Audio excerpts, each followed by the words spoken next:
Yamagaran Indali, Des Crump Naya, Murrigawir, Durambandidi, Garigorle Gomoroi, Garigorle Budgetine. So I said hello to all of you. My name is Des Crump. I'm an Aboriginal man from Durambandi, and I was speaking Kamilaroi, which is my grandmother's language.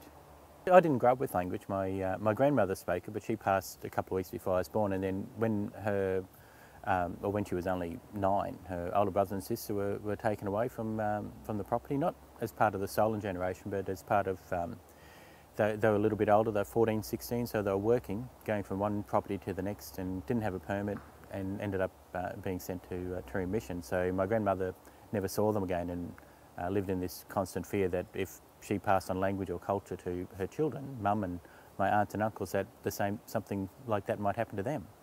So I've had to relearn my language. I was fortunate enough, how I got really involved in language, I'd worked in education and was involved in Aboriginal languages, Torres Strait Islander languages, curriculum and studies and that.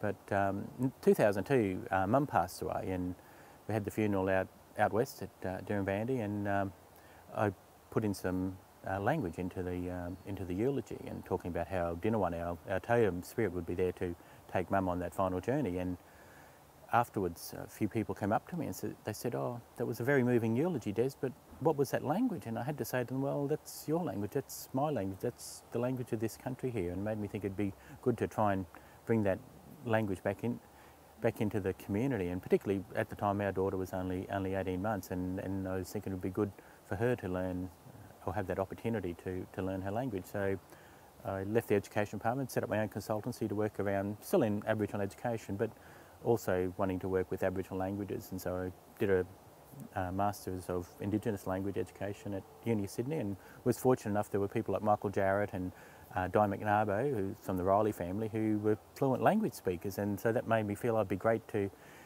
be able to have that sort of strength of culture and identity to also not only speak it, but also be teachers like they were. The last 4 or 5 years in particular, I've been working with the Gungri language community out at Mitchell, with Auntie Irene, Auntie Ethel, and the other elders out there, and actually teaching the language in the school. It's not my language, it's the neighbouring language, but because I guess I have that teaching background and I developed a curriculum for them, I've provided them with that support and that structure to bring it into the school. But my main role there is just that extra resource person for the community, and it's just a powerful tool to have in the school. As I said this morning, one of the first things we do is teach them how to say hello, introduce themselves, and they just, that sense of pride, they stand up that little bit straighter, and all of a sudden they're feeling really proud about who they are and where they fit into the world as we know it today.